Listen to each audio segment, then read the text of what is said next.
तमाम लगातार आपको वीडियो दिख रही होंगी। उत्तर प्रदेश लोक सेवा आयोग के बाहर से तमाम बच्चे धरना दे रहे हैं। 1, 2, 10, 100 नहीं, लगातार कई हज़ार बच्चे यहाँ प्रोटेस्ट पे बैठे हैं और अपने मांगों को लेकर लगातार 3 दिनों से यहाँ धरना प्रदर्शन कर रहे हैं। लगातार हमारे चैनल पे आपको वीडियो नज़र आ रही होगी। लेकिन जो मौजूदा सत्ता में बैठे लोग हैं और जो अंदर अधिकारी बैठे हैं, वो तो साहब माशाअल्लाह किस तरीके से काम कर रहे हैं आपको नज़र ही आ जा रहा है।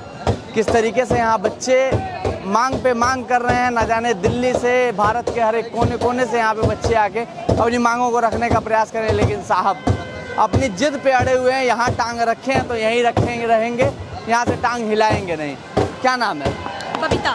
बबीता कहाँ से आई है? बबीता सुल्तानपुर से। सुल्तानपुर से कितना किलोमीटर होगा लगभग यहाँ से? यहाँ से 111 या 120 ऐसे ही लगभग है। 120। कितने दिनों से प्रोटेस्ट कर रही हैं यहाँ पे? यहाँ से 3 दिनों से 11 तारीख से हम लोगों का प्रोटेस्ट जारी है। प्रोटेस्ट जारी है तो क्यों यहाँ पे आके प्रोटेस्ट कर रही हैं? घर जाइए, आराम से पढ़िए लिखिए, क्यों वहाँ टाइम वेस्ट कर रही हैं? घर जाके हम क्या करेंगे? हमारा मेन उद्देश्य है, यहाँ पे हम तैयारी करने आए थे। अब जब परीक्षा ही नहीं होगी तो हम घर जाके क्या करेंगे? हमारा एक ही मांग है कि एक दिन में ही, एक ही शिफ्ट में हमारा एग्जाम हो। तो अगर ये चीज़ें नहीं होंगी तो हम किस चीज़ की तैयारी करने के लिए यहाँ इलाहाबाद आए हैं? तो हमारा एक ही मांग है कि यही हो। अच्छा, आप लोग को कैसे पता लगा कि यहाँ पे प्रोटेस्ट किया जाएगा? देखिए, आज सोशल मीडिया का जमाना है। ऐसा नहीं है कि कोई एक संगठन है या जो इस पूरे आंदोलन को लीड कर रही है। सभी स्टूडेंट्स सभी तैयारी कर रहे हैं। इसी सोशल मीडिया के जरिए हम लोग को इसके बारे में पता चला है। आप लोग की मांगे प्रॉपर तरीके से बहुत सरल भाषा में समझाइएगा।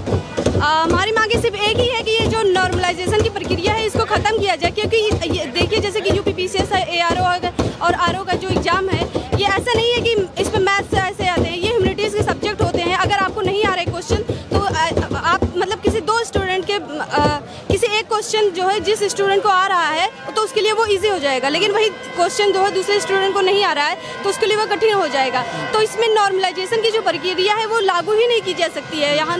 यानी कि इसमें क्वेश्चन की जो डिफ़िकल्टी लेवल है उसको उसका आकलन नहीं किया जा सकता है। तो इसलिए यही है कि नॉर्मलाइजेशन को हटाया जाए, एक दिन में एक ही शिफ्ट में एग्जाम कराया जाए। हमारी यही मांगे हैं और आयोग से कहना है कि जब तक इसको नहीं पूरा करेगी हम डटे रहेंगे, बिल्कुल भी पीछे नहीं हटेंगे।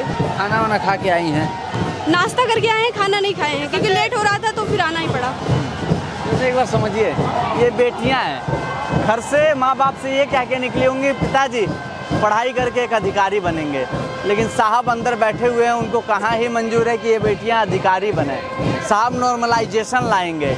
अंदर एसी वाले रूम में बैठ के उनके दिमाग की बत्ती इतनी तेज़ काम कर रही है कि तरह तरह की चीज़ें बस बदलने का काम कर रहे हैं। अभी तक कई सालों से ये एग्ज़ाम चल रहा था और इस एग्ज़ाम को एक ही शिफ्ट में कराया जा रहा था। लेकिन साहब अब कह रहे हैं कि 2 से 3 शिफ्ट में इस एग्ज़ाम को कराया जाएगा। तो ज़रा समझिए, अगर 2 से 3 शिफ्ट में एग्ज़ाम, और दूसरी चीज़, इस राज्य में लगभग 75 ज़िले हैं। कितने? लगभग 75 ज़िले हैं। और कितने ज़िलों में एग्ज़ाम कराने की बात कर रहे हैं? 41 जिलों में। 41 जिलों में देखो बच्चे। पहले उन्होंने तो नोटिस दिया था कि 51 जिले जिसमें बताया गया था, लेकिन उन्होंने बाद में स्पष्ट किया कि 41 जिलों में एग्जाम कराएंगे। 41 जिलों में।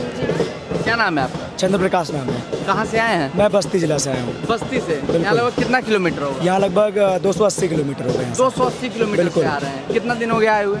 यहाँ पे हम लोग 3 दिन से आंदोलन कर रहे हैं, 3 दिन से धरना प्रदर्शन कर रहे हैं। यहाँ से बहुत सारे छात्र ऐसे हैं जो कमरे पे भी नहीं जा रहे हैं, यहीं पे सो रहे हैं और खाने की व्यवस्था भी नहीं है उनको।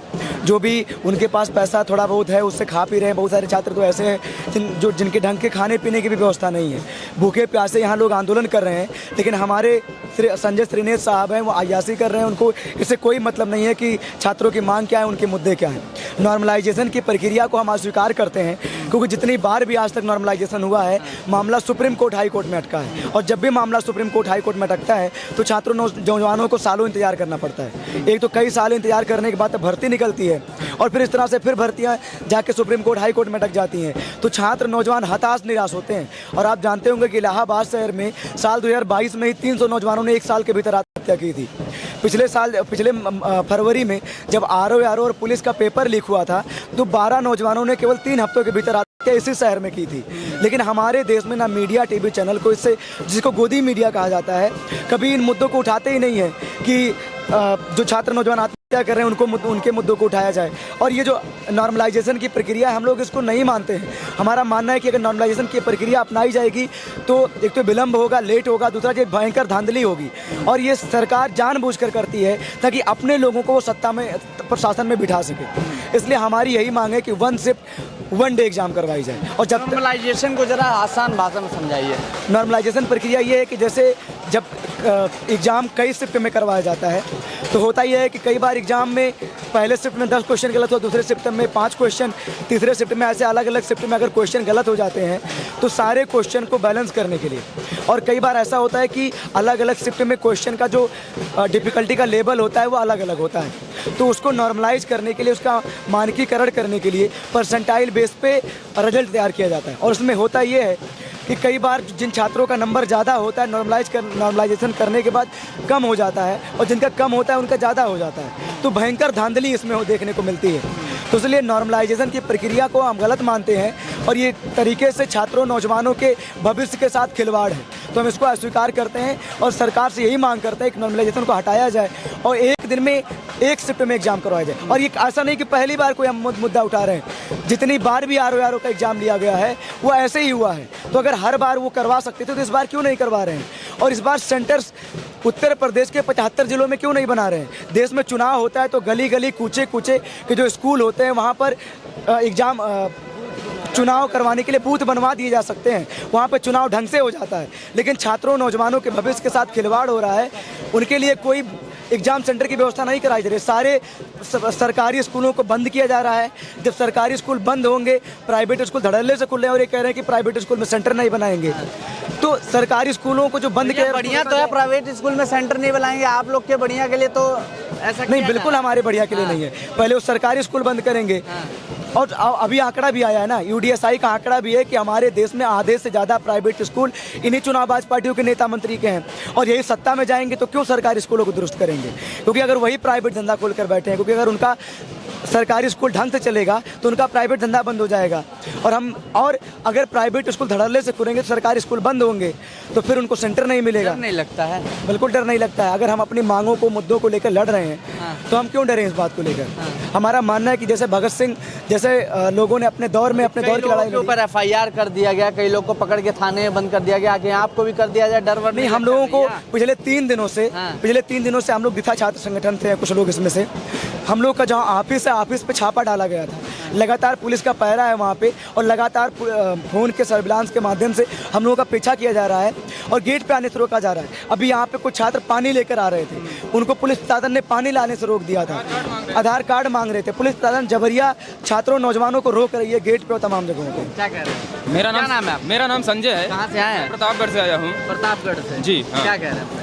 मेरा कहना है, मैं पोस्टर लिया हूँ कि बटेंगे नहीं। ये तो आप नेता वाला आपने लगा दिया है। वाला नहीं है, क्योंकि आज की राजनीति को आज समझ सकते हैं, क्योंकि जिस प्रकार से धर्म और संप्रदाय के नाम पर लोगों को बांटा जा रहा है कि बटेंगे नहीं, कटेंगे नहीं, तो हम लोग कह रहे हैं कि हम ना बटेंगे और ना ही हटेंगे यहाँ से, और हम जो है न्याय लेकर के जाएंगे। तो सबसे बड़ी बात तो यही है कि जो ये आयोग का है, नॉर्मलाइजेशन खत्म किया जाए, 1 शिफ्ट में एग्जाम किया जाए। लेकिन इसके बाद छात्रों को ये जान लेना चाहिए कि अगर उनको नौकरियाँ मिलती भी है, इसके बाद भी जो ये परेशानी होने वाली है वो नहीं समझ, क्योंकि इसके बाद भी फिर पुरानी पेंशन को लेकर, वो भी पेंशन को लेकर के जो है प्रदर्शन धरना करेंगे। तो छात्रों, नौजवानों को ये जान लेना चाहिए कि आज के समय जो ये व्यवस्था है, ये छात्रों के लिए, नौजवानों के लिए, देश के गरीब मजदूरों के लिए नहीं है।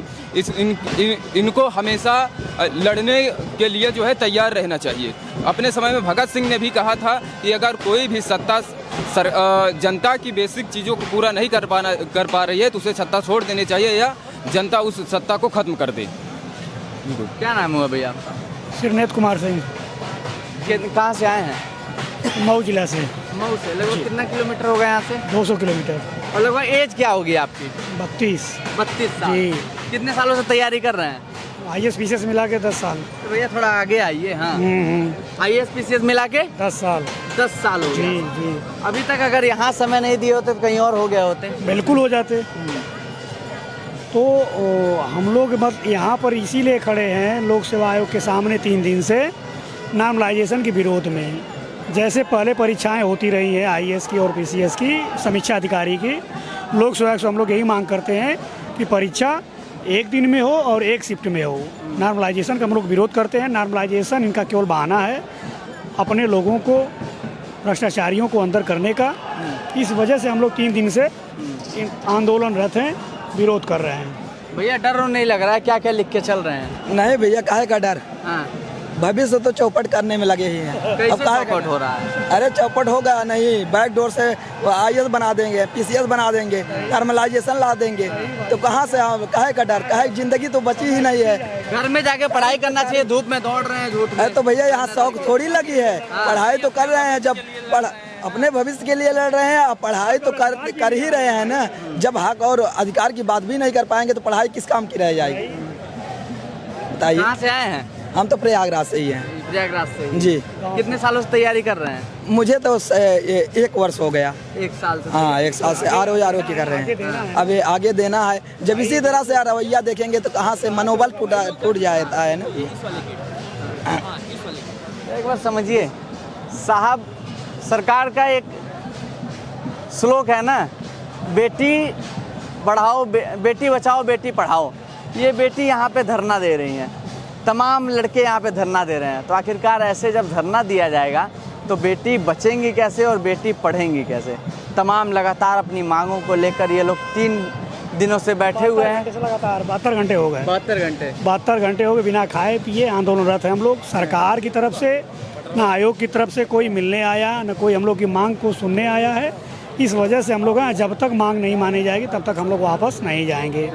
नॉर्मलाइजेशन का हम लोग विरोध करते हैं, हमें नॉर्मलाइजेशन नहीं चाहिए। परीक्षा एक दिन में कराई। तमाम तरह की चीज़ें। बाकी आपकी क्या राय है कमेंट सेक्शन में जरूर बताइए। कैमरा पर्सन साथ मैं अश्विनी श्रीवास्तव, द नेक्स्ट।